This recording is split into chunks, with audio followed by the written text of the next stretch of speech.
Since 2014, Yacht Club Games has just been cranking out banger after banger when it comes to the Shovel Knight series, and Shovel Knight Dig is yet another turn of the crank.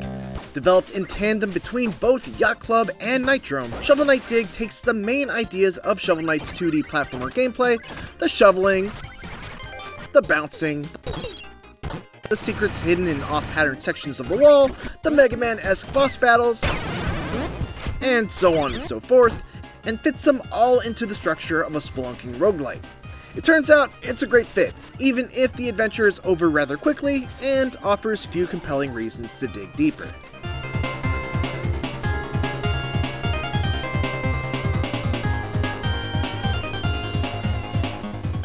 Shovel Knight Dig is a roguelite, and with that comes all of the usual hallmarks of the genre: permadeath, procedurally generated levels, and small elements of permanent progression that give every successive run the potential to be slightly easier than the last. It also plays nearly identically to the first game of the mainline Shovel Knight series, Shovel of Hope.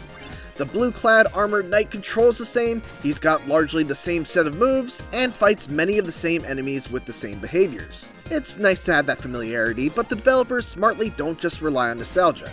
There are plenty of new enemies, new relics, and new hazards, most of which are designed to specifically make the most out of the biggest difference in Shovel Knight Dig. Instead of being a traditional side-scroller that has you moving from left to right, Shovel Knight Dig exclusively has you moving from the top to the bottom of each level.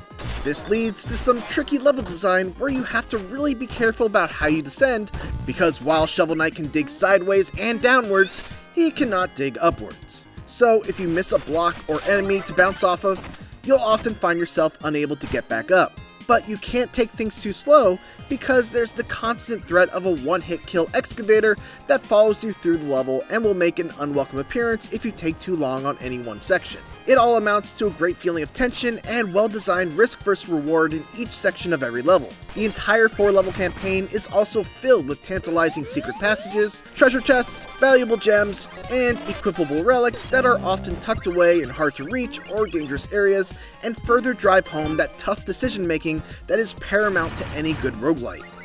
In further typical roguelite fashion, in between each run you can buy new relics and accessories that will be added to the pool of potential treasures that you can find on subsequent runs. None of them are truly game-changing, and to be completely honest, you could probably beat the game just as well without buying any of them.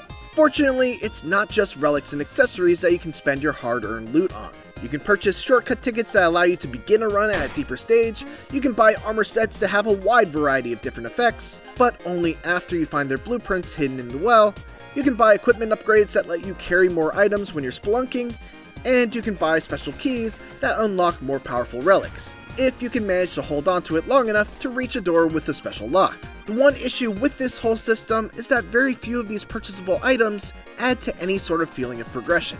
The armor sets are great and feel like worthwhile rewards to save your money for, especially the red armor that reduces the damage you take at the expense of the gems that you earn. But many of the unlocks that come from Chester, the blue dude that lives in a chest and sells you accessories for subsequent runs, are so situational or have effects that are so minuscule that it felt like a waste of money and actively detrimental to add them to the potential loot pile. I'd much rather have an item that's useful for a whole run than an elemental resist accessory that's useful for one level and then a waste after that. This hurts the overall feeling of progression and also makes me less interested in attempting to buy all of the items after being my first run, because they're kind of just undesirable. Still, it's a fairly minor issue because Shovel Knight Dig is excellent in just about every other area, and that first full successful playthrough was a delight. One of my favorite design choices is that every level has 3 cogwheels to collect that are always in plain sight, but rarely an easy get. If you manage to collect all 3 of them, then at the end of the level, you'll be able to choose between an item or getting all of your health back. It's a great feeling to go through a level with low life and know that as long as you're able to collect those 3 cogwheels, you'll still have a fighting chance and keep your run alive. And on the flip side of that, if you're sailing through a stage and don't need the health, it's also a great feeling to know that you'll be rewarded with some sort of more tangible prize at the end if you're able to snag all of those cogwheels. Another really smart thing that Nightrome and Yacht Club included, and one that feels very much inspired by other excellent roguelites such as Hades and Slay the Spire, is that once you reach the end of the level, you're given a choice as to where you want to go next. with little signs that let you know what you can expect from that level's procedural generation and the rewards within. The most desirable paths are typically locked and require you to bring a key to the end of the level, while others will warn you of an abundance of a certain enemy type, or that there will be deadly drills that continuously move left and right throughout the stage. They can also let you know of good things that will be in a level, like shops or increased health drops. It's great to have a bit of control over what level you want to tackle next, especially because sometimes it's not an easy choice. It's also worth mentioning that this is the best that Shovel Knight has ever looked. Prior games have intentionally limited their art to mimic the look of an NES game, but Shovel Knight Dig has no such limitation, making it seem like a generational jump from the original games and putting it more in line with the 16-bit SNES and Genesis era.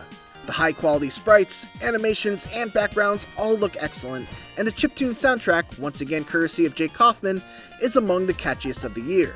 It didn't take me too long to reach the end of Shovel Knight Dig's short 4-level excavation, with my play clock coming in at just under 4 hours, though that time will obviously vary depending on the person, and for the truly hardcore, there's a hidden ending that adds a new level and several more hours of playtime on top of that.